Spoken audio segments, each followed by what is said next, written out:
Yo, what's good, everybody? This is the actual blueprint to lean bulking. If you guys want to know how to actively gain a lot of muscle while not gaining in much fat, then please continue watching this video.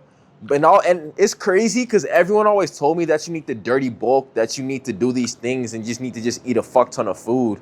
But there's a way you can actually gain a lot of muscle while not gaining any fat. And I'm about to explain this exactly how you can do it in this video. So continue watching.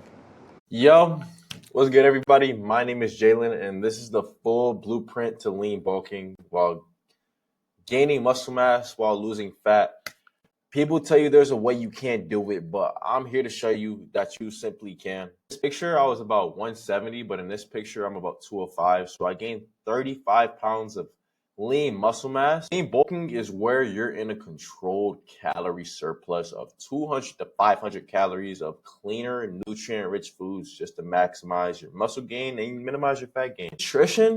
Your nutrition requires you to be in a calorie surplus to 200 to 500 calories so you can actively gain muscle while staying lean. In order to actually gain weight, you need to be in a surplus. You need to be eating more calories than the regular amount of calories that you actually eat. Your calorie intake should be 20 to 35% protein, 20 to 30% healthy fats, and the rest should be straight carbs. Why? Because your protein is the one macronutrient that promotes muscle growth and recovery.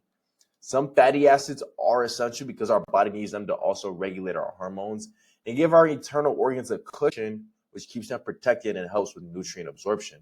But it should not be even with your carbs. Your carbs should be higher than your fats. Carbs are essential because they're the main stores of fuel that also aid in recovery and replenish our glycogen, which is the energy that we burn daily, but we exert the most through our workouts. So, what does this mean for my diet?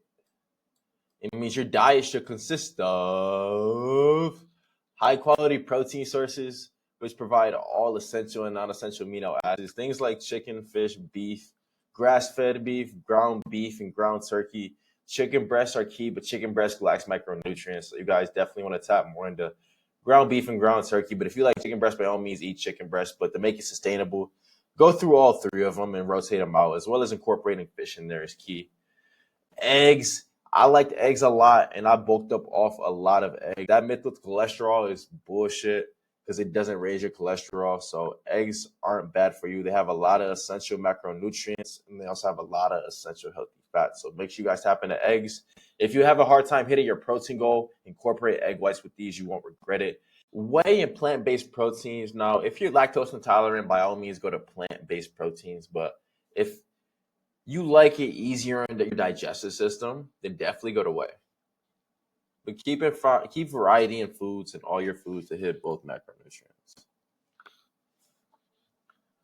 You want a variety of healthy fats as they bring up multiple different micronutrients as well as essential fatty acids, and it helps a lot with your vitamin absorption. That's why I recommend eating vitamins with a lot of your meals.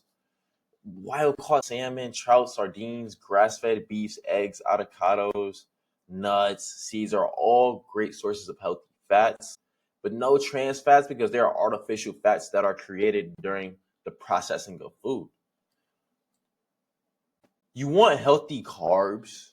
You want healthy carbs that replenish your glycogen storage, which releases your glucose into your bloodstream to regulate your blood sugar levels, and which also have fiber. We get energy from carbs, so carbs will definitely be an essential, a necessity, unless you want to burn all your carbs, eliminate all your carbs and go to a fat diet. But on a bulk, you don't need to do that, especially a lean one. But some good sources of carbs are rice variations, jasmine rice, brown rice. Brown rice is better for digestion, but I like jasmine rice a lot. Potatoes, oats, whole wheats, fruits and veggies. Sweet potatoes on this list too. Sweet potatoes are amazingly good. So if you guys enjoy those, it's a great source of carbs and energy. Foods to not eat. Foods to limit. A cheat meal won't hurt you once or twice a week, but you do not want to eat nutrient poor foods with empty calories, trans fats, and all those extra added sugars because those things will lead to fat gain. Fast foods, highly processed junk foods, salty snacks, high sugar foods with white bread, excessive sauces are all things that you need to stay away from when you're trying to bulk while staying lean. Now, at the beginning of your bulk, you can maybe fit in one or two of these things because you're just trying to get calories, especially if you already met your protein goal and you want to have a cheat meal. But if you've already set up your diet to the point where you're hitting all your macros on your lean bulk, then you do not want to incorporate any of these foods in your diet. Your eating time frame. So your eating time frame matters more when it's your daily calorie intake. So if you're meeting your macros, you're good, but you want to time your carbs around your workout just for water retention purposes so you can get the best pump and be looking the best in the gym. Also, it is important to eat 30 to 60 minutes after your workout. That way you can maximize the hypertrophy, and that way you can maximize the muscle growth that you got from your workout. I incorporate a lot of cheese into my eggs, so don't be afraid to add cheese in there because it's a fat. But you got to enjoy your food. You're lean bulking, but you're also there to enjoy your meals, not just eat without caring what you have to eat. Now, if you're on a cut, completely different story, but you're bulking, so you get to enjoy your food and have a little more leeway because you're trying to gain weight by eating more. How this affects your hormones. So this diet boosts your test, it boosts your muscle growth, and it boosts your energy levels. So throughout all times of the day, you'll have way more energy rather than just feeling bloated after eating Chick-fil-A, McDonald's, Burger King, the usual bullshit people eat nowadays. Your test that those foods really lower your test.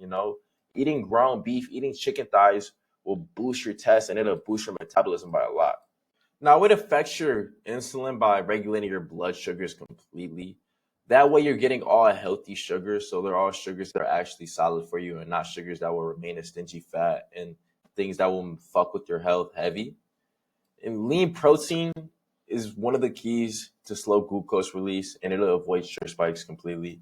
Your cortisol will be extremely lowered. It's one of your most important hormones, and it's regulated by eating these regular meals throughout the day. Magnesium-rich foods, which ground beef and ground turkey are both rich in magnesium, but just avoid taking too much caffeine or under eating, because that way your cortisol will spike and you'll feel way more stressed than you need to be feeling.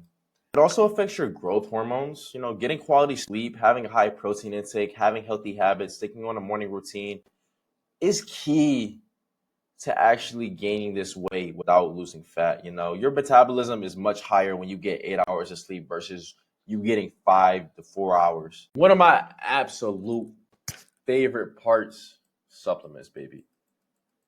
The creatine monohydrate will help you gain a lot of lean strength and lean mass. 3 to 5 grams per day can be taken pre or post workout, but take for at least 30 days to see a change in your body. Yes, you have to take at least a half gallon of water in order to see this change as well, but it's definitely recommended for the muscle and the weight and the frame that you actually put on with this. But as soon as you run a cycle of this, switch to creatine HCl because this helps you gain muscle, more lean muscle, because it has less water retention and it's easier on the stomach. And the reason why you wouldn't start off with this is because you're not going to gain as much muscle with this from the start as you would with monohydrate. So make sure you guys start with monohydrate when you're taking creatine. You want to mix pre-workout in with these as well. Amino acids will do you a lot of justice as well, even though I didn't put those two on here. Caffeine. Now, if you don't use caffeine, please don't. If you don't need caffeine, if you don't operate off caffeine, if you just want to operate off the boosted testosterone levels that you already have, do not use caffeine. But caffeine does force your production. It does force you to be more focused. And it does decrease your excursion, So if you want to use caffeine, I definitely recommend a pre-workout or black coffee. Those are the only two types of caffeine I recommend. Energy drinks are shit for you, a lot of artificial sugars. Ashwagandha, I'm not going to lie, ashwagandha is one of my favorite because it reduces your cortisol, it boosts your testosterone, it supports your mental clarity and your focus, and it increases your endurance and strength gains. This is one of my favorites because it helps me lock in. It helps me focus. It helps me actually let real thoughts out and become more fluent. Vitamin D3 and omega-3 fish oil. Both of these are found in eggs. But if you're eating enough eggs, you wouldn't really have to take these. But if you need extra support on your immune system, if you need extra support fighting off illnesses, if you need extra support regulating your hormones, omega-3 fish oil and vitamin D3, those are two key vitamins you want to be taking. Juicy part. Training and recovery. It starts by assessing the needs in your physique. So if there's weak parts in your physique, assess those. If there's strong parts in your physique, assess those. But the way to assess them is by listing them 1 through 3. They're a priority they need to be worked on. They're somewhat developed or they're strong body parts. But make sure in all your exercises, they're workouts you enjoy, And if you don't enjoy them, learn to enjoy them. but your split should be based on your preference of the needs of your body. You know, they should be based on what your body needs. So train each muscle 1 to 2 times per week is the most ideal. But if it's a strong body part, if it's a strong body part you've been training for a while, so let's say it's like maybe like chest or legs, definitely do that 1 time a week. And mine was chest, back, legs, and arms. But I wouldn't do legs twice a week because I've been training legs for so long. So it'd just be chest, back, legs, arms, chest, back, arms. Beginners can train more frequently and have less volume to still see muscle growth without having a lot of fatigue. So you don't really need much volume as a beginner to see muscle growth just because you're so new to working out and like being on a diet. So this is key because you won't really have much fatigue, which is like the more you can do, especially at a less volume. But as you progress, you will need more volume per session. You will need to be able to push more weight. You will be able to need to be able to do more things, but you also need more recovery. So that means maybe you need an extra day off as you get more deeper into your fitness journey. That may mean upping your diet, which you always need to update your diet. That may mean just using amino acids, taking ice cold showers, different things that actually help your muscles recover. But the goal is to train with the optimal stimulus, with the optimal muscle activation, and be able to recover. You know, a beginner should do 5 to 10 sets per muscle group per week. But if you're intermediate or advanced, 8 to 20 sets per muscle group per week. And arm work on compounds does not count. If you're doing chest press or like any type of compound movement or like multi-joint lift movement and you incorporate your arms do not count when it comes to involving that movement. But I definitely say 8 to 20 sets per muscle group. So like chest press doesn't count with like tries and whatnot. If you're doing squats, like that doesn't count your back. That's just legs, et cetera, et cetera. Y'all get the point. Incorporate supersets on your last set. I wouldn't say do this on every workout, but if it's a set where you feel like you didn't give it your all, do a last set to maximize hypertrophy. Then take 60 to 96 after your superset to give yourself time to recover. That's the normal amount of time someone should use to recover. Any more, you're probably either too exhausted or you're just being lazy and you're taking your time. But hypertrophy refers to the increase of size of muscle, and that's something that you always want to be chasing, especially on the bulk that you're on while staying lean. All sets of compound movements have 0 to 2 reps left in the tank.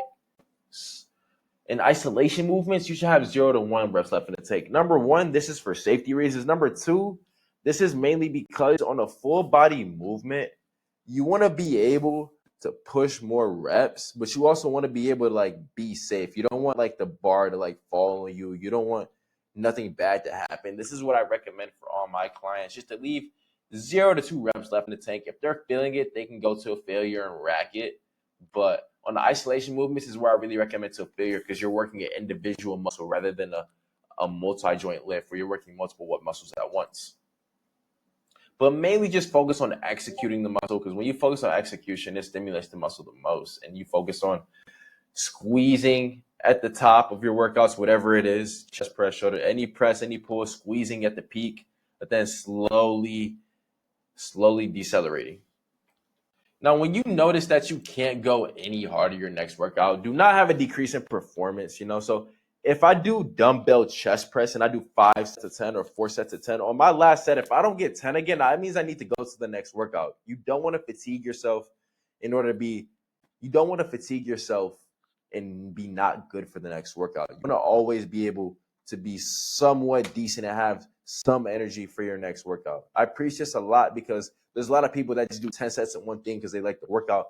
Then let's say they have the next workout and it stimulates the same muscle but a different part of it. They're already like so exhausted that they can barely do it. This is why recovery and taking time between your sets is actually important, but not too much time to where your pump wears off. Now, cardio, don't incorporate cardio until you gained already 20 pounds. You're aiming to gain weight, not lose weight. So just to make sure we secure that weight gain, don't do cardio until you already gained your first 20 pounds. Because after your first 20 pounds is when you can start leaning out while you're getting fat. But your forms of cardio should only be walking. And every 2,000 steps is 100 calories burnt. And outside of that, we don't really need to burn much calories. But this is just for us to stay lean and to burn fat. Because any more calories we burn, it just depends on who you are, how your diet is, and like how fast you burn fat. But if you're doing a lot of steps every day, like 6 to like 8 to 10,000, you're burning too many calories, which brings you back to a maintenance calorie, which also brings you back to like not even gaining weight because you're doing so much cardio. So that's why I only recommend cardio maybe once or twice a week, depending on who you are. If your metabolism is really high, you really don't need to do much cardio, but it just depends. Another, progress tracking. So making sure you're adding 2.5 pounds on every top set every single week to your reps drop below 6. So let's say I'm doing bicep curls and every week I'm doing like 30, I want to add 2.5 pounds on my last set. And if that's doable, I want to incorporate that in like the last 2 sets in next week, and et cetera, et cetera. But then maybe in the next week, add 35 as my last set. Do 35 as my top set. Yeah, spacing out your meals is key. Dividing them, eating more frequently. I'm someone who likes to eat one meal in one sitting and just have a cup of water and just eat with that. But if you're someone that has a hard time eating a lot, you can space out your meals, but you're definitely going to be eating more frequently. But there's also nothing wrong with saving them or putting them in containers or just putting stuff in the fridge. But my thing is, if people put stuff in the fridge, they have to eat it. Whether it's protein shakes, extra chicken and rice, whatever it is, they have to come back and eat it at the end of the day. Because I've seen so many people, I've had clients where they don't put stuff in the refrigerator and they have them back to eat it that night. And that's just a simple fact of they're not hungry, and I get it, but in order to gain weight, you have to eat your mac. There's also nothing wrong with saving food or putting it in containers or just putting stuff in the fridge, but you remember you have to eat it at the end of the day or you're not going to gain weight. It's the reality of it. You have to eat a certain amount in order to keep gaining weight. So if you miss those meals that you put in the fridge and you forget about, you're doing yourself a disservice. Yeah, you can eat them the next day, which won't be bad, but you're doing yourself a disservice by not eating those meals. You need to know about lean bulking. Gaining muscle while barely gaining any fat is right here. If there's any questions, please comment them. And if you want to understand how you can specifically integrate this into your system, fill out my job form in my link below and see if you qualify to work with me one-on-one. Peace out, guys.